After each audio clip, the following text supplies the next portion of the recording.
Herkese merhaba. Sizleri gün boyu yoran bel, boyun, eklem ağrılarından herhangi bir ilaç kullanmadan kurtulmak ister miydiniz? Eğer ağrılarınıza çözüm arıyorsanız Simsina'nın Ginseng ağrı bandını kesinlikle denemeniz gerekiyor. Kullanımı o kadar basit ki şu şekilde bandı çıkartıyorsunuz, temiz ve kuru bölgeye yapıştırıyorsunuz.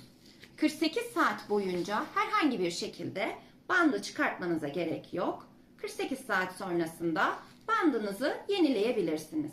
Zaten kullandıktan sonra ağrıda hafiflemeyi hissedeceksiniz.